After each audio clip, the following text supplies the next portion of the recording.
My dear students, dear friends, and dear brothers and sisters, once again I welcome to all of you in Dr. Yash Chandra online classes for education. मेरे प्रिय विद्यार्थियों, प्यारे भाई और बहनों, प्यारे साथियों, प्यारे मित्रों, मैं आप सभी लोगों का doctor Yash Chandra online classes for education में बहुत बहुत स्वागत करता हूं।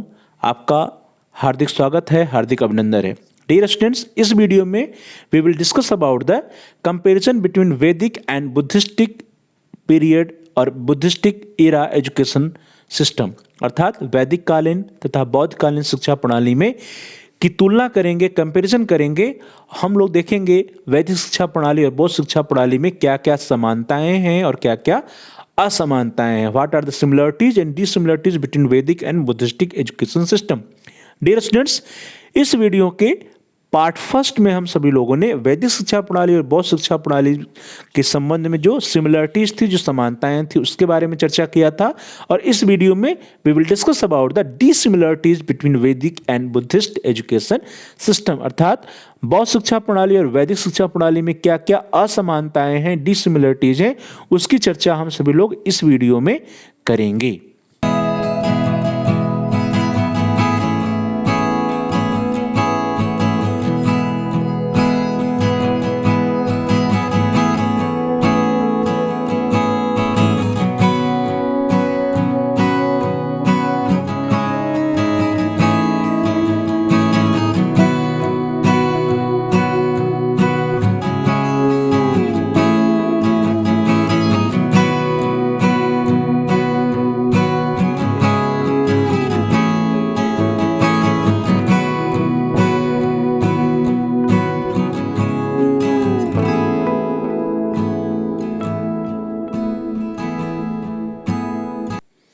चलिए आज की क्लास को स्टार्ट करते हैं।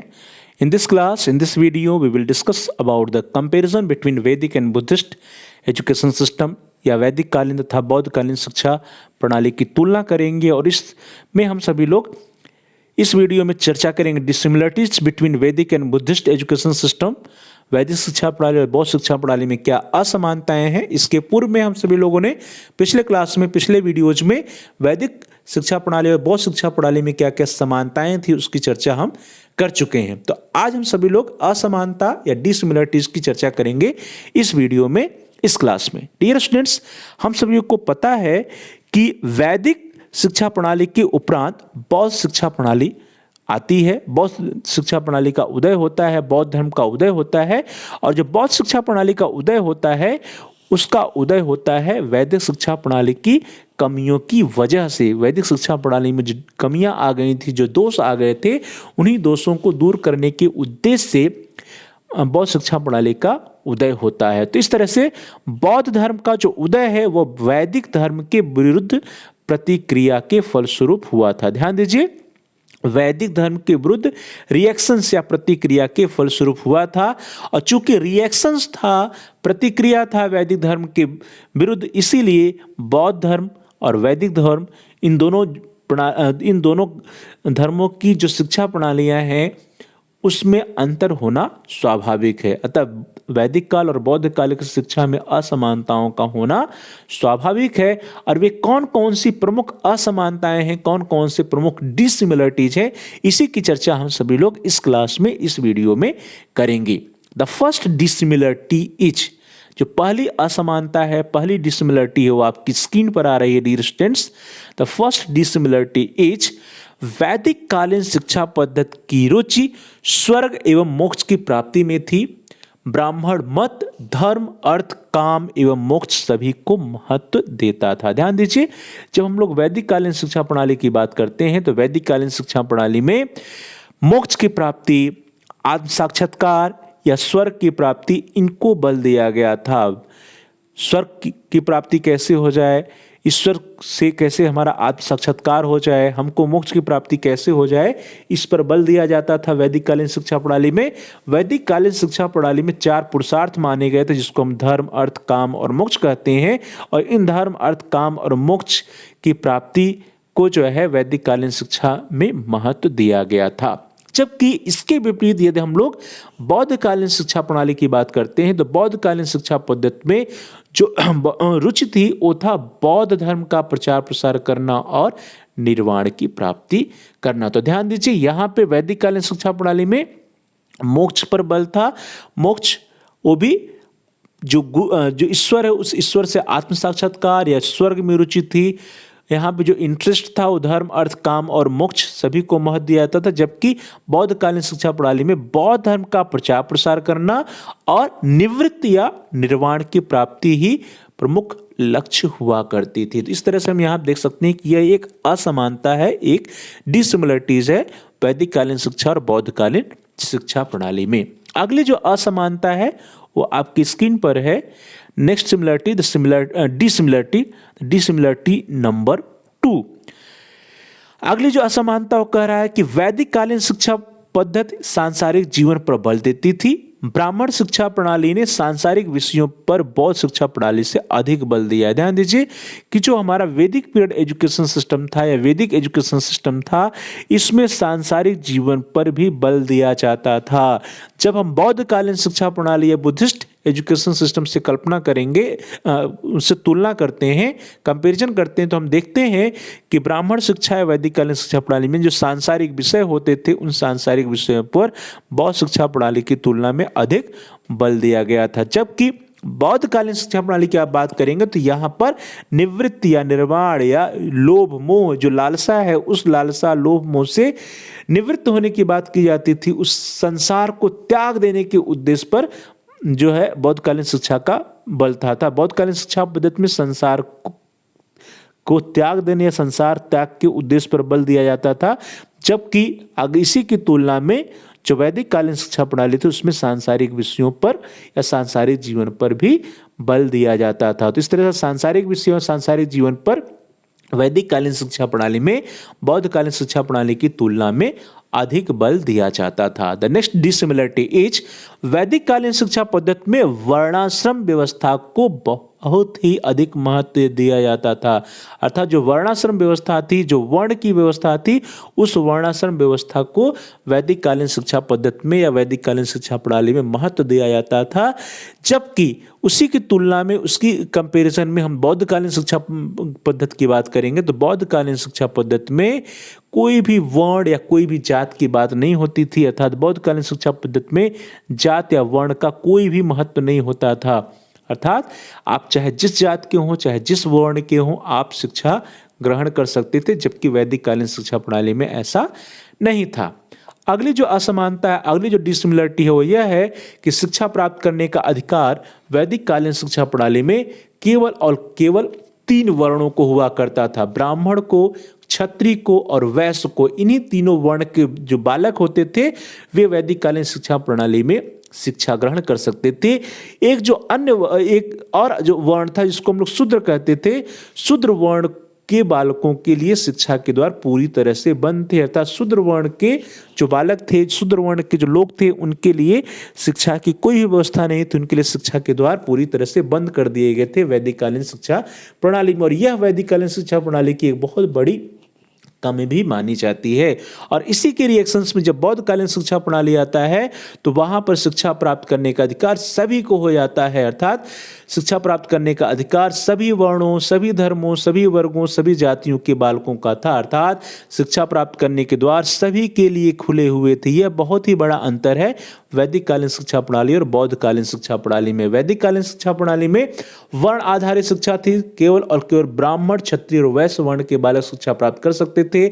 शूद्र वर्ण के बालकों के लिए शिक्षा की कोई भी व्यवस्था नहीं थी। जबकि इसके विपरीत बौद्ध कालीन शिक्षा व्यवस्था में किसी भी वर्ण का बालक हो, किसी भी धर्म, किसी भी वर्ग, किसी भी जात का बालक हो, सभी के लिए शिक्षा के द्वार पूरी तरह से खुले हुए थे।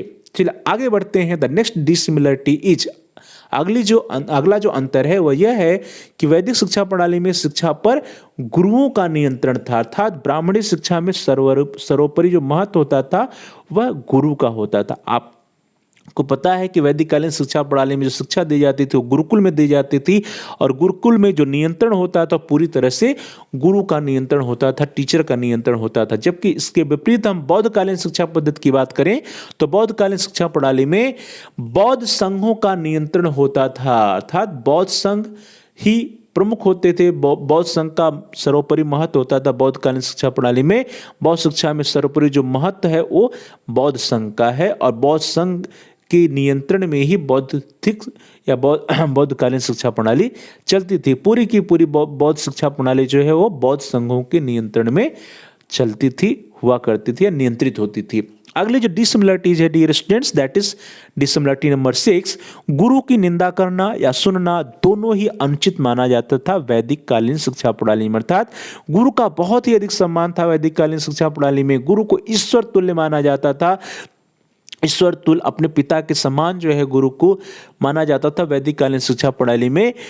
वहाँ पे जो टीचर और स्टूडेंट्स के बीच का जो रिलेशन था वह भी एक पिता और पुत्र के जैसा होता था वैदिक कालीन शिक्षा प्रणाली में। यहाँ पर गुरु की निंदा करना या गुरु की निंदा के बारे में सुनना दोनों को ही अनुचित माना जाता था। अर्थात गुरु की ना तो आप किसी प्रकार की निंदा कर सकते थे, ना बुराई कर सकते थे, ना ही उनकी निंदा या बुराई के बारे में सुनना, ये दोनों ही अनुचित था, दोनों ही गलत माना जाता था वैदिक कालीन शिक्षा प्रणाली में, अनुचित माना जाता था। जबकि बौद्ध कालीन शिक्षा पद्धति की आप बात करेंगे तो बौद्ध कालीन शिक्षा पद्धति में छात्र जो होते थे, जो विद्यार्थी होते थे या जो वहाँ पे श्रमण होते थे, वे उपाध्याय के दोषों को संघ के समक्ष रख सकते थे। अर्थात संघ महत्वपूर्ण होता था बौद्धकालीन शिक्षा प्रणाली में। संघ के समक्ष जो है विद्यार्थी या सामनेर जो होते थे उपाध्याय या टीचर के संबंध में या टीचर्स की कमियों को, टीचर्स के दोषों को संघ के समक्ष रख सकते थे।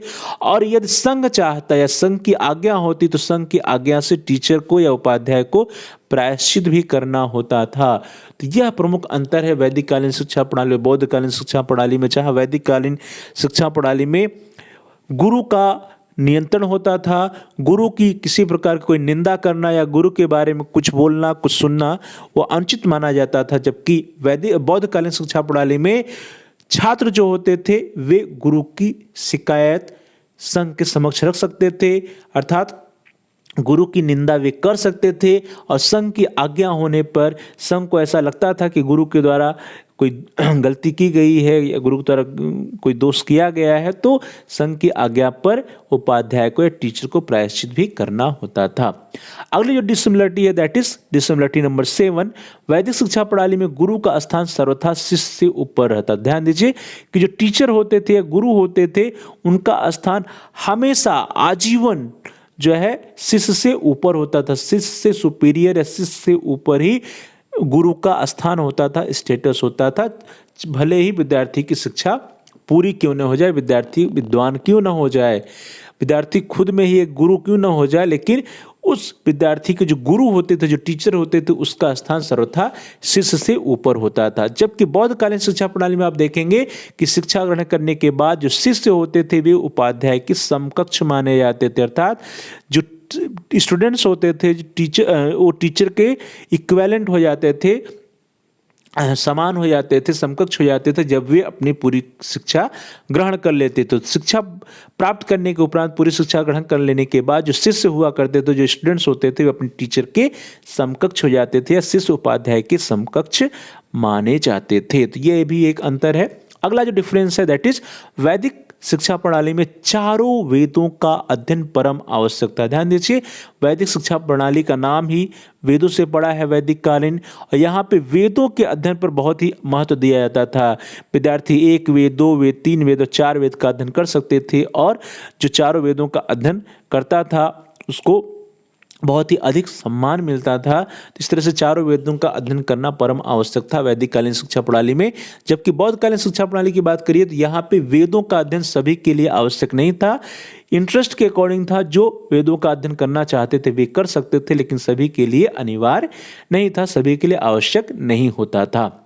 अगली जो डिसिमिलरिटी है डिसिमिलरिटीज नंबर 9 कि वैदिक शिक्षा प्रणाली में सेरेमोनियल्स को बहुत ही अधिक महत्व दिया गया था, अर्थात कर्म कांडों को बहुत ही अत्यधिक महत्व दिया जाता था।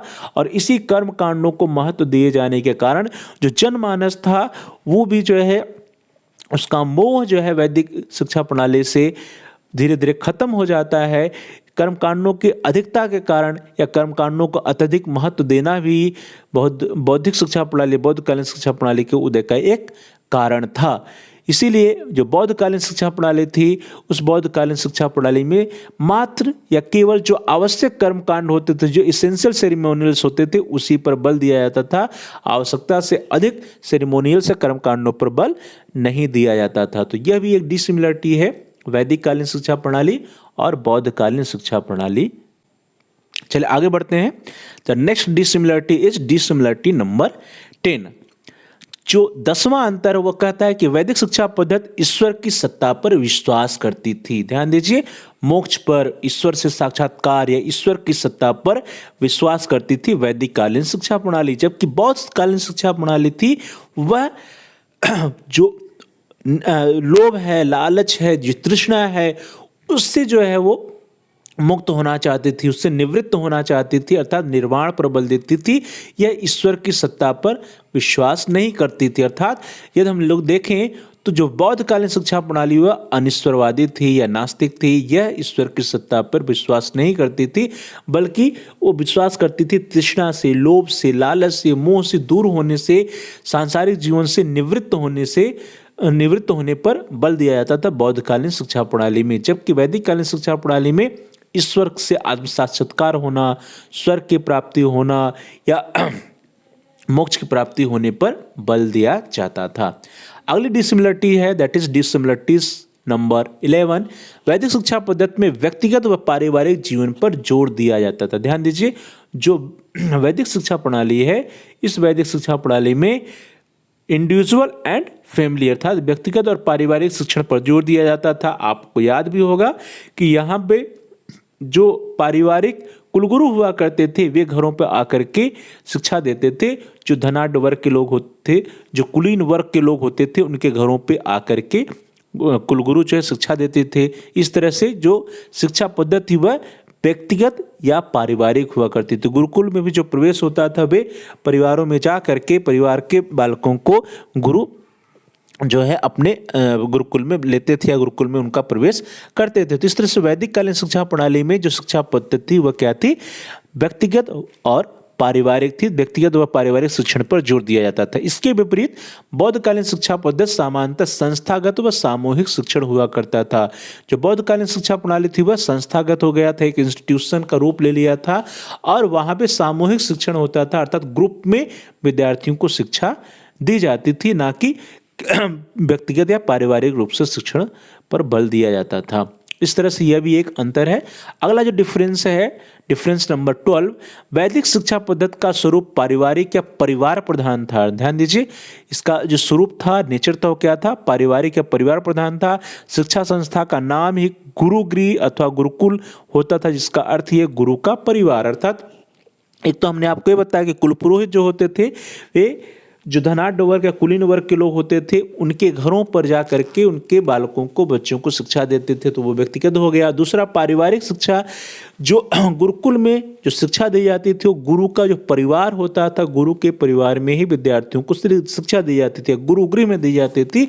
इस तरह से गुरु का परिवार या गुरुकुल या गुरुगृह में शिक्षा देने के कारण हम कह सकते हैं कि वैदिक शिक्षा पद्धति का जो स्वरूप था वो पारिवारिक था या परिवार प्रधान था। जबकि इसके विपरीत बौद्धकालीन शिक्षा पद्धति का जो स्वरूप था वह सोशल था, सामाजिक था। यह प्रणाली समुदाय प्रधान थी। संघ का तात्पर्य ही समुदाय से होता है। बौद्ध शिक्षा प्रणाली में जो शिक्षा दी जाती थी वो बौद्ध संघों में दी जाती थी, बौद्ध मठों या बौद्ध विहारों में दी जाती थी। संघ का अर्थ ही होता है समुदाय से, अर्थात बौद्ध संघ या बौद्धों की समुदाय में बौद्ध शिक्षा प्रदान की जाती थी। तो इस तरह से बौद्ध शिक्षा पद्धति का जो नेचर है, जो स्वरूप है, वो क्या था, सोशल था या सामाजिक था। अगला जो डिफरेंस है, डिफरेंस नंबर 13, वैदिक शिक्षा पद्धति में शिक्षा का माध्यम जो होता था वो विशुद्ध संस्कृत भाषा थी। ध्यान दीजिए, यह भी एक बहुत बड़ी कमी थी वैदिक कालीन शिक्षा प्रणाली की, जिसकी वजह से जो जनमानस है, वो आम जनता थी, वो जो है वैदिक शिक्षा से दूर होती गई। क्योंकि जो मीडियम ऑफ इंस्ट्रक्शन हुआ करता था, शिक्षा देने का माध्यम हुआ करता था, वह आम लोगों की भाषा नहीं थी बल्कि संस्कृत हुआ करती थी वैदिक कालीन शिक्षा प्रणाली में। इसके विपरीत बौद्ध शिक्षा पद्धति में जब आप देखेंगे तो वहाँ देखेंगे कि मीडियम ऑफ इंस्ट्रक्शन जो होता था वो लोक भाषा होता था, पाली था, प्राकृत था या अन्य जो क्षेत्रीय भाषाएं होती थी, वह जो है बौद्धकालीन शिक्षा पद्धति में मीडियम ऑफ इंस्ट्रक्शन या शिक्षा का माध्यम हुआ करती थी। तो यह भी एक बहुत बड़ा अंतर है दोनों ही शिक्षा प्रणालियों में। अगला जो डिफरेंस है दैट इज डिफरेंस नंबर 14। वैदिक शिक्षा पद्धति में इंटरनल डिसिप्लिन या आंतरिक अनुशासन पर अधिक बल दिया जाता था। इसके विपरीत बौद्ध शिक्षा पद्धति में आप देखेंगे तो बाह्य अनुशासन पर अधिक बल दिया जाता था। बौद्ध शिक्षा पद्धति में देखेंगे तो यहाँ पे 10 शिक्षा प्रदान की बात की गई है, अर्थात जो बाह्य अनुशासन उस पर अधिक बल दिया जाता था बौद्ध शिक्षा प्रणाली में, जबकि वैदिक शिक्षा पद्धति में आंतरिक अनुशासन पर बल दिया जाता था। विद्यार्थियों के लिए कुछ आचार संहिता होते थे, उन आचार संहिता के द्वारा अपने मन पे नियंत्रण के द्वारा, अर्थात यहाँ पे विद्यार्थी खुद स्वयं पे नियंत्रण करता था, अपने मन पर नियंत्रण करता था, अपने आत्मा पे, अपने शरीर पर नियंत्रण करता था, अर्थात आंतरिक अनुशासन के द्वारा विद्यार्थी अनुशासित रहते थे। जबकि बौद्धकालीन शिक्षा प्रणाली में बाह्य अनुशासन या जो कुछ रूल्स बनाए गए थे, जिसको हम 10 शिक्षा प्रदान के नाम से जानते हैं, या कुछ रूल बनाए गए थे जिसके द्वारा जो है विद्यार्थियों को डिसिप्लिन या अनुशासन में रखने का प्रयास किया जाता था। अगली जो डिसिमिलरिटी है दैट इज वैदिक शिक्षा प्रणाली में केवल और केवल ब्राह्मण वर्ण के व्यक्ति ही शिक्षण कार्य करते थे। ध्यान दीजिए कि वैदिक कालीन शिक्षा प्रणाली को ब्राह्मणी शिक्षा प्रणाली भी कहा जाता है, क्योंकि इस शिक्षा प्रणाली में जो शिक्षा देने का कार्य था वह केवल और केवल ब्राह्मण करता था, या ब्राह्मण वर्ण के व्यक्ति या ब्राह्मण वर्ण के बालक ही करते थे। शिक्षा प्रदान करने का अधिकार या शिक्षा देने का अधिकार अन्य वर्ण के बालकों या अन्य वर्ण के व्यक्तियों को नहीं था। क्षत्रिय शिक्षा नहीं दे सकता था, वैश्य शिक्षा नहीं दे सकता था, और शूद्र की शिक्षा की तो कोई व्यवस्था ही नहीं हुआ करती थी वैदिक कालीन शिक्षा प्रणाली में। इस तरह से टीचर या शिक्षक बनने का कार्य, गुरु बनने का कार्य सिर्फ और सिर्फ ब्राह्मण वर्ण के बालकों के लिए था, और केवल ब्राह्मण वर्ण के बालक के व्यक्ति ही शिक्षण कार्य कर सकते थे, शिक्षा देने का कार्य कर सकते थे वैदिक कालीन शिक्षा में। जबकि इसके विपरीत यदि बौद्ध कालीन शिक्षा में देखा जाए तो यहाँ पर किसी भी वर्ण का व्यक्ति हो, चाहे वह पुरुष हो चाहे स्त्री हो, किसी भी जात का व्यक्ति हो, किसी भी वर्ग का व्यक्ति हो, वह बौद्धकालीन शिक्षा प्रणाली में बौद्ध शिक्षा लेकर के एक भिक्षुक बन जाता था, और भिक्षु शिक्षा प्राप्त करने के बाद वह शिक्षण कार्य कर सकता था। यहाँ पे किसी इस चीज़ से नहीं मतलब था कि आप क्षत्रिय से हैं, वैश्य से हैं, शूद्र से हैं, या फिर ब्राह्मण वर्ण के हैं। सभी वर्ण के व्यक्ति शिक्षा प्राप्त करने के बाद, भिक्षु शिक्षा लेने के बाद शिक्षण का कार्य कर सकते थे, चाहे वो पुरुष हो, चाहे स्त्री हो, चाहे किसी भी वर्ग का हो, किसी भी जात का हो, किसी भी वर्ण का हो। तो यह भी एक बहुत बड़ा अंतर था वैदिक कालीन शिक्षा प्रणाली और बौद्ध कालीन शिक्षा पद्धति में। The next difference is difference number 16। 16वां अंतर है कि वैदिक शिक्षा प्रणाली में स्वाध्याय विधि द्वारा शिक्षा प्राप्त करने के जो अवसर थे, जो अपॉर्चुनिटीज थे, वे नहीं थे या बहुत ही कम थे। जबकि बौद्धकालीन शिक्षा प्रणाली में आप देखेंगे कि यहाँ पे बड़े बड़े पुस्तकालय हुआ करते थे। जो बौद्धकालीन या बौद्ध काल में जो यूनिवर्सिटीज थे, जो विश्वविद्यालय थे, जिसमें आप नालंदा, विक्रमशिला इन विश्वविद्यालयों का नाम सुने होंगे, तो यहाँ पे जो पुस्तकालय थे, जो लाइब्रेरीज थे, बहुत बड़े बड़े पुस्तकालय थे। और ये जो पुस्तकालय हैं, ये पुस्तकालय ही या पुस्तक ही जो विद्यार्थियों के लिए स्वाध्याय के मार्ग खोलते थे, अर्थात पुस्तकालयों के विकास से स्वाध्याय का मार्ग प्रशस्त होता है बौद्धकालीन शिक्षा प्रणाली में। जबकि वैदिक कालीन शिक्षा प्रणाली में इसकी कमी रही, विद्यार्थियों के पास पुस्तकालय की व्यवस्था नहीं थी, इसलिए यहाँ पे स्वाध्याय विधि के द्वारा शिक्षा प्राप्त करने के जो अवसर थे वे नहीं थे। जबकि बौद्धकालीन शिक्षा प्रणाली में पुस्तक होने की वजह से, बड़े बड़े पुस्तकालय होने की वजह से विद्यार्थी स्वाध्याय द्वारा भी शिक्षा प्राप्त करते थे, या शिक्षा प्राप्त करने का कार्य स्वाध्याय विधि के द्वारा भी होता था। अगला जो डिफरेंस है, डिफरेंस नंबर 17, वैदिक शिक्षा प्रणाली में लोकतंत्रीय भावना को प्रमुखता नहीं दी गई थी, यह एक तंत्रीय शिक्षा प्रणाली थी। जैसे हमने पहले भी पढ़ा कि जो वैदिक कालीन शिक्षा प्रणाली में जो गुरुकुल होता था, गुरुकुल में सिर्फ और सिर्फ गुरु या टीचर जो होते थे उन्हीं का नियंत्रण होता था पूरी शिक्षा प्रणाली पर। अर्थात जो शिक्षा प्रणाली थी वो एक तंत्रीय शिक्षा प्रणाली थी। यहाँ पे लोकतंत्र या जनतंत्र की भावना को प्रमुखता नहीं दी जाती थी वैदिक कालीन शिक्षा प्रणाली में। जबकि इसके विपरीत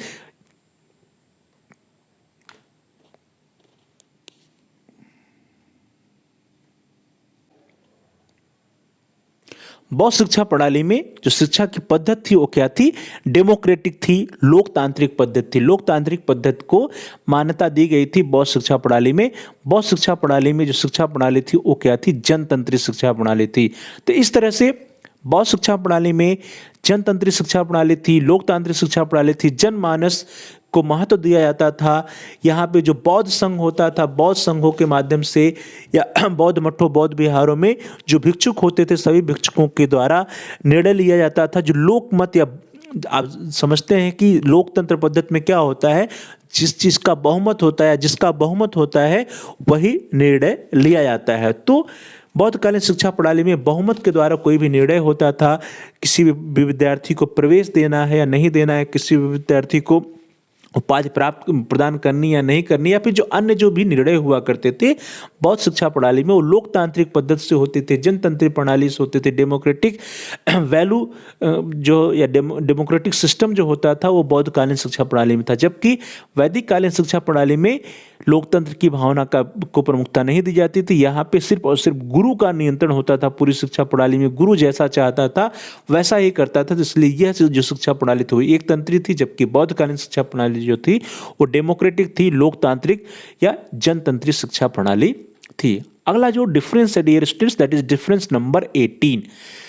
18वां अंतर है कि वैदिक शिक्षा प्रणाली में केवल शिष्यगण भिक्षादेही कहकर भिक्षाटन करते थे। अर्थात वैदिक शिक्षा प्रणाली में जो शिष्यगण जब भिक्षा लेने जाते थे वे तो भिक्षादेही कहकर भिक्षाटन करते थे। इसके विपरीत बौद्धकालीन शिक्षा प्रणाली की बात करेंगे तो यहाँ पे गुरु और शिष्य दोनों जब भिक्षा लेने जाते थे वे मौन रहते थे, मौन रह करके भिक्षा लेते। तो ध्यान दीजिए, यहाँ पर वैदिक कालीन शिक्षा प्रणाली में जो शिष्य होते थे या जो भिक्षा लेने जाते थे वे कुछ बोलते थे, कुछ कहते थे, वे भिक्षादेही कहते थे और भिक्षादेही कह करके भिक्षा लेते थे शिष्यगण। जबकि बौद्धकालीन शिक्षा प्रणाली में जो भिक्षा लेने जाते थे वे मौन रहते थे, गुरु और शिष्य दोनों मौन रह करके भिक्षा मांगते थे। तो यह भी एक अंतर है बौद्धकालीन शिक्षा और वैदिक कालीन शिक्षा प्रणाली में। अगला जो डिफरेंस है डिफरेंस नंबर 19, दैट इज वैदिक कालीन शिक्षा प्रणाली में धर्म को अत्यधिक महत्व दिया जाता था। ध्यान दीजिए कि वैदिक कालीन शिक्षा प्रणाली में हिंदू धर्म को, कर्म कांडों को, सेरेमोनियल्स को बहुत ही अधिक महत्व दिया जाता था, वेदों को बहुत ही अधिक महत्व दिया जाता था, धर्म को अत्यधिक महत्व दिया जाता था। इसके विपरीत बौद्धकालीन शिक्षा प्रणाली में जीवन को अधिक महत्व दिया जाता था, जीवन के अधिक निकट होती थी बौद्ध शिक्षा प्रणाली। बौद्ध शिक्षा प्रणाली में बौद्ध धर्म के बारे में शिक्षा दी जाती थी और साथ ही साथ इस संसार में जो मोह माया है, जो तृष्णा है, जो लालसा है, उस लालसा से मुक्त होने या निवृत्त होने के बारे में शिक्षा देने का कार्य बौद्धकालीन शिक्षा प्रणाली में होती थी। तो इस तरह से बौद्धकालीन शिक्षा प्रणाली जीवन के अधिक निकट थी। जीवन के अधिक निकट इसलिए थी क्योंकि जीवन में जो बुराइयां हैं, जो लोभ है, जो लालच है, जो दुख है, इन दुखों से निवृत्ति कैसे होंगे, इन दुखों से छुटकारा कैसे मिलेगा। ये जो बर्थ और रीबर्थ की जो साइकिल चलती है, इस बर्थ और रीबर्थ की साइकिल तब तक चलती है जब तक व्यक्ति दुखी होता है, जब तक व्यक्ति के अंदर तृष्णा होती है, लालसा होती है, तब तक व्यक्ति क्या होता है, जन्म और मरण या बर्थ एंड रीबर्थ, ये जो चक्र होता है जन्म और पुनर्जन्म का, इसी में वो उलझा रहता है। जब इन तृष्णा, जब इन मोहों से मुक्ति हो जाती है तब वह इस बर्थ और रीबर्थ की साइकिल से निवृत्त हो जाता है और उसको निर्वाण की प्राप्ति हो जाती है। तो बौद्ध शिक्षा प्रणाली में जो थी वो जीवन के अधिक निकट थी, जबकि वैदिक शिक्षा प्रणाली में धर्म को अत्यधिक महत्व दिया जाता था, ईश्वर को महत्व दिया जाता था, स्वर्ग को महत्व दिया जाता था, मोक्ष को महत्व दिया जाता था, ईश्वर से आत्म साक्षात्कार पर बल दिया जाता था। तो यह भी एक महत्वपूर्ण अंतर है दोनों ही शिक्षा प्रणालियों में। अगला जो डिफरेंस है दैट इज डिफरेंस नंबर 20 कि वैदिक शिक्षा प्रणाली में जो शिक्षा थी वो निःशुल्क थी, परंतु सभी को शिक्षा का अवसर नहीं था। ध्यान दीजिए कि वैदिक शिक्षा प्रणाली में शिक्षा जो थी वो निःशुल्क हुआ करती थी। जो शिक्षा प्रदान करने में या शिक्षा पर जो खर्च आता था वो गुरु के द्वारा वहन किया जाता था, या फिर दान में या धनाढ़ व्यक्तियों के द्वारा जो दान दिया जाता था, या फिर जो भिक्षा प्राप्त करते थे विद्यार्थी उसके द्वारा उसका जो आय के प्रमुख साधन हुआ करते थे। लेकिन शिक्षा के अवसर सभी को उपलब्ध नहीं थे, जैसा कि हमने पूर्व में भी चर्चा की कि ब्राह्मण, क्षत्रिय और वैश्य को शिक्षा के अवसर थे और शूद्र को शिक्षा के अवसर उपलब्ध नहीं थी। जबकि बौद्धकालीन शिक्षा पद्धति की बात करिए तो बौद्धकालीन शिक्षा प्रणाली में शिक्षण शुल्क किसी न किसी रूप में दे था, परंतु शिक्षा के द्वार सभी के लिए खुले थे, सभी को शिक्षा प्राप्त करने का अधिकार था। हम लोगों ने पहले भी चर्चा किया कि बौद्धकालीन शिक्षा प्रणाली में जो शिक्षण संस्थाएं थी वे धीरे धीरे संस्था का रूप लेने लगी थी। तो शिक्षण शुल्क विद्यार्थियों को किसी न किसी रूप में देना होता था, चाहे वो जो विद्यार्थी जो है गुरुदक्षिणा के रूप में देते थे, या फिर यदि उनके पास कुछ देने को नहीं होता था वे श्रम करते थे, कुछ किसी न किसी रूप में शिक्षण शुल्क देते थे। लेकिन यहाँ पे जो सबसे बड़ा अंतर वो यह है कि सभी को शिक्षा प्राप्त करने का अधिकार था बौद्धकालीन शिक्षा पद्धति में, जबकि वैदिक कालीन शिक्षा पद्धति में ऐसा नहीं था। अगला जो अंतर है दैट इज डिफरेंस नंबर 21। वैदिक शिक्षा प्रणाली में छात्रों की देखरेख, भोजन, वस्त्र आदि का भार गुरु या टीचर के द्वारा उठाया जाता था। इसके विपरीत बौद्धकालीन शिक्षा प्रणाली में छात्रों की देखरेख, भोजन, वस्त्र आदि का भार संघ एवं विहारों पर था। तो यहाँ पे संघ और विहारों के ऊपर जो है जिम्मेदारी थी कि विद्यार्थियों की देखरेख करें, उनके भोजन और वस्त्र आदि की व्यवस्था करें। इसके विपरीत वैदिक कालीन शिक्षा प्रणाली में विद्यार्थियों की देखरेख, भोजन और वस्त्र आदि का जो व्यवस्था था वो गुरु के द्वारा किया जाता था। तो यह भी एक महत्वपूर्ण अंतर है। नेक्स्ट डिफरेंस है डिफरेंस नंबर 22। वैदिक शिक्षा प्रणाली में छात्रों का जो रहन सहन होता था वो समाज से न्यूनतर होता था। ध्यान दीजिए कि यहाँ पे सादा जीवन पे बल दिया जाता था। वैदिक कालीन शिक्षा प्रणाली में गुरुकुल में जब विद्यार्थी ब्रह्मचर्य के रूप में शिक्षा ग्रहण कर रहा होता है ब्रह्मचारी के रूप में, तो उसका जो जीवन होता था बड़ा ही सादा होता था। रहन सहन जो होता था वो समाज से न्यूनतर होता था, समाज से निम्न होता था। जबकि इसके विपरीत यदि बौद्धकालीन शिक्षा प्रणाली की आप बात करेंगे तो बौद्ध संघ और बौद्ध विहारों में बहुत ही अधिक संपत्ति हुआ करती थी, और जिसके परिणामस्वरूप जो बौद्ध मठों, बौद्ध विहारों, बौद्ध संघों में विद्यार्थी शिक्षा लेते थे, उन विद्यार्थियों का जो रहन सहन होता तो समाज से उच्चतर हुआ करता था। तो बौद्धकालीन शिक्षा प्रणाली में विद्यार्थियों का रहन सहन समाज से उच्चतर था, जबकि वैदिक कालीन शिक्षा प्रणाली में विद्यार्थियों का रहन सहन समाज से न्यूनतर हुआ करता था। द नेक्स्ट डिफरेंस इज अगला जो अंतर है dear students that is difference number 23। वैदिक शिक्षा प्रणाली में शिक्षा आश्रम, गुरुगृह, गुरुकुलों में प्रदान की जाती थी। इसके विपरीत बौद्ध शिक्षा प्रणाली में जो शिक्षा देने का कार्य होता था वो शिक्षा विद्यालयों में या सामान्य विद्यालयों में, बौद्ध मठों, बौद्ध विहारों, सुसंगठित शिक्षा संस्थाओं या विश्वविद्यालयों में हुआ करता था। तो इस तरह से जो शिक्षा संस्थान थे वे भी दोनों में अलग थे। वहाँ पे गुरु का घर या गुरुगृह या गुरुकुल या आश्रम होते थे, जबकि यहाँ पे बौद्ध मठ, बौद्ध विहार, बौद्ध संघाराम या बौद्ध विश्वविद्यालय या सामान्य विद्यालय हुआ करते थे। नेक्स्ट डिफरेंस इज अगला जो अंतर है वो आपकी स्क्रीन पर डिफरेंस नंबर 24। वैदिक शिक्षा प्रणाली में छात्रों का जीवन सादा और तपोमय हुआ करता था, अर्थात विद्यार्थी का जो जीवन होता तो सादा होता था, सरल होता था, वे तप करते थे। जबकि इसके विपरीत बौद्ध शिक्षा प्रणाली में जो विद्यार्थी होते थे उनका जीवन सादा तो होता था लेकिन वह सुविधापूर्ण होता था, अर्थात चूंकि बौद्ध संघ, बौद्ध मठ, बौद्ध विहारों में जो संपत्ति बहुत अधिक हुआ करती थी, इसलिए वहाँ पे विद्यार्थियों का जो जीवन होता तो सादा तो होता था लेकिन उनका जीवन सुविधापूर्ण होता था। इसीलिए क्योंकि वहाँ पे धन की कोई कमी नहीं होती थी, चूंकि जीवन संबंधी सभी सुख और सभी सुविधाएं वहाँ पे उपलब्ध हुआ करती थी, इसीलिए विद्यार्थियों का जो जीवन वो सादा था लेकिन सुविधापूर्ण होने की वजह से समाज से उच्चतर भी हुआ करता था। अगला जो अंतर है नेक्स्ट डिफरेंस इज वैदिक शिक्षा प्रणाली में रहन सहन सादा एवं कष्टमय था। केवल वही लोग इस प्रणाली में टिक सकते थे जो सरस्वती की आराधना में विश्वास करते थे। ब्राह्मण प्रणाली अधपतन भ्रष्टाचार से मुक्त रहे। ध्यान दीजिए कि यहाँ पे वैदिक शिक्षा प्रणाली की यदि आप बात करते हैं तो वहाँ पे विद्यार्थियों का रहन सहन सादा था, तपोमय था, कष्टमय था। केवल वही बालक या वही विद्यार्थी गुरुकुल में टिक सकते थे जो वास्तव में शिक्षा ग्रहण करना चाहते थे, जो सरस्वती की आराधना में विश्वास करते थे।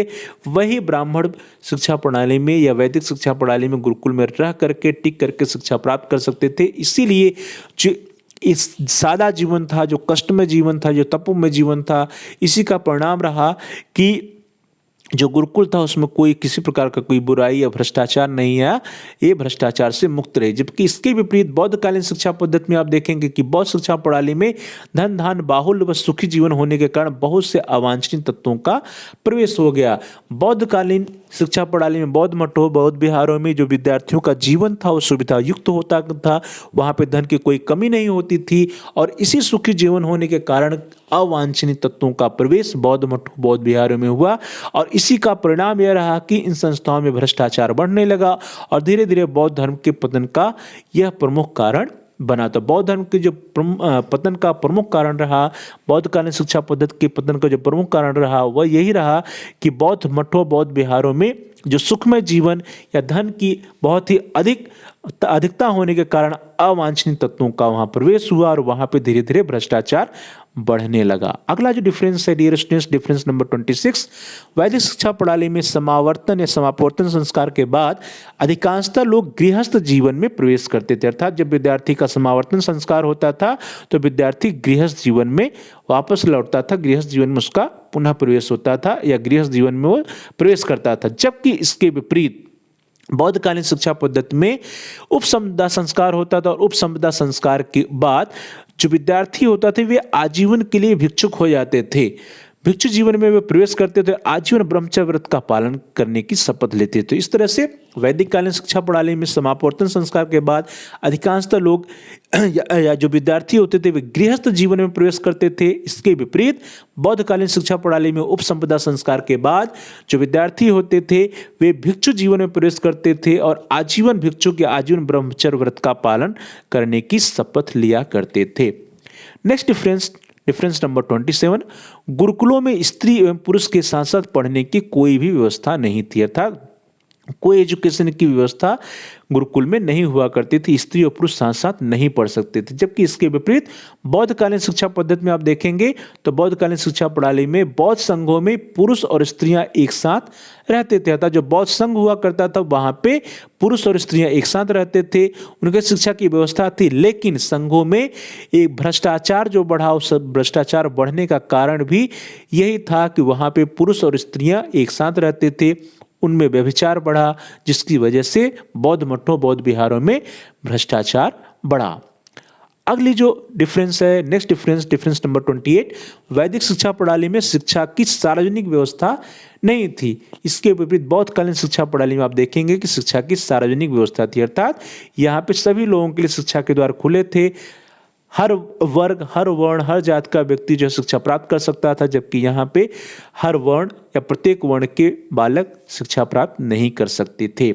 अगला जो अंतर है डियर स्टूडेंट्स, डिफरेंस नंबर 29, जो 29वां अंतर वो कहता है कि वैदिक शिक्षा प्रणाली में सामान्य विद्यालयों का प्रचलन नहीं था। इसके विपरीत बौद्ध शिक्षा प्रणाली में आज के समय की तरह सामान्य विद्यालयों का भी प्रचलन था। अर्थात कुछ विद्यार्थी सामान्य विद्यालयों में जाकर के भी बौद्धकालीन शिक्षा प्राप्त कर सकते थे या बौद्धिक शिक्षा प्राप्त कर सकते थे। जबकि सामान्य विद्यालयों का किसी भी प्रकार का कोई भी प्रचलन जो है वैदिक कालीन शिक्षा प्रणाली में नहीं था, जबकि बौद्धकालीन शिक्षा प्रणाली में सामान्य विद्यालयों का प्रचलन हुआ करता था। अगला जो डिफरेंस है, द नेक्स्ट डिफरेंस नंबर 30, वैदिक शिक्षा प्रणाली में गुरु की श्रेष्ठता और प्रधानता हुआ करती थी। अर्थात गुरु ही श्रेष्ठ होता था, गुरु ही प्रधान होता था। इसके विपरीत बौद्ध शिक्षा प्रणाली में गुरु का महत्व कम होता था, क्योंकि भिक्षु के रूप में मठ में प्रवेश लेने के बाद जब छात्र पूर्ण रूप से स्वतंत्र हो जाता था, जीवन संबंधी सभी अधिकारों का वह उपभोग करने लगता था, और जब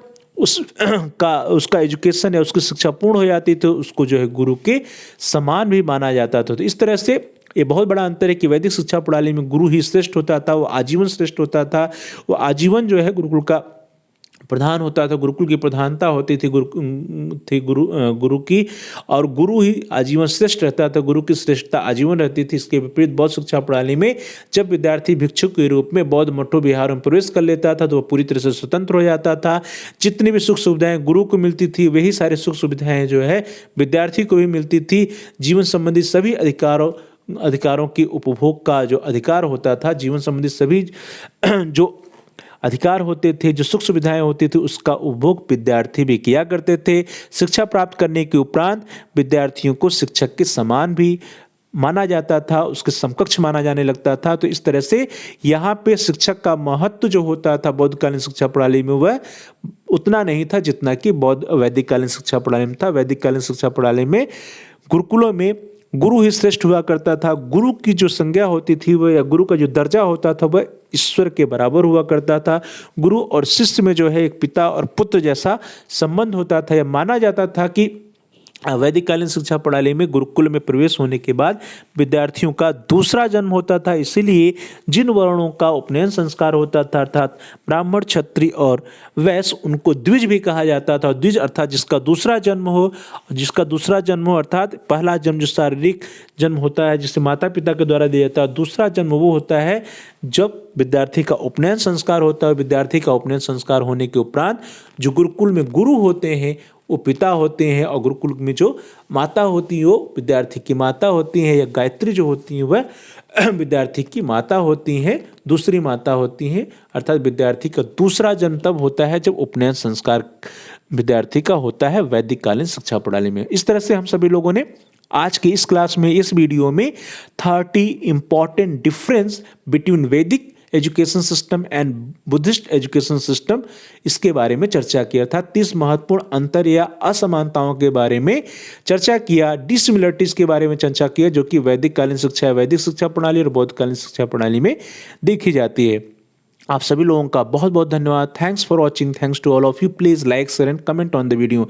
आप सभी इस वीडियो को लाइक करिए और इस वीडियो को अधिक से अधिक अपने दोस्तों में, फ्रेंड सर्किल में, मित्रों के साथ, सहपाठियों के साथ शेयर कीजिए, जिससे कि वे भी इस वीडियो का लाभ उठा सकें, उनका भी अध्ययन कार्य सुचारू रूप से आगे बढ़ सके। और साथ ही साथ आप इस वीडियो पे कमेंट्स भी कर सकते हैं। कमेंट्स के द्वारा यदि आपका कोई महत्वपूर्ण सुझाव है या कोई प्रश्न है या कोई समस्या है तो आप हम तक पहुंचा सकते हैं।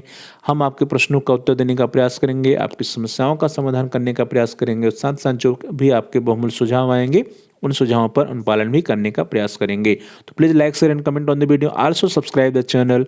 आप सभी प्यारे भाई और बहनों में से, प्रिय विद्यार्थियों, प्रिय साथियों में से जिन लोगों ने अभी तक चैनल को सब्सक्राइब नहीं किया है, कृपया आप चैनल को सब्सक्राइब कर लीजिए, जिससे कि आप अपने कोर्स से रिलेटेड सभी एजुकेशनल वीडियोज़ को आसानी से सर्च कर पाएँ, आसानी से प्लेलिस्ट में जाकर के देख पाएँ। इसके लिए ज़रूरी है कि आप चैनल को सब्सक्राइब कीजिए, और साथ ही साथ जहाँ सब्सक्राइब लिखा है उसके बगल में एक बेल का आइकन है, उसको प्रेस करिए। उसको प्रेस करने पे कुछ ऑप्शंस आते हैं, उन विकल्पों में से आप ऑल के ऑप्शन को सिलेक्ट कर लीजिए।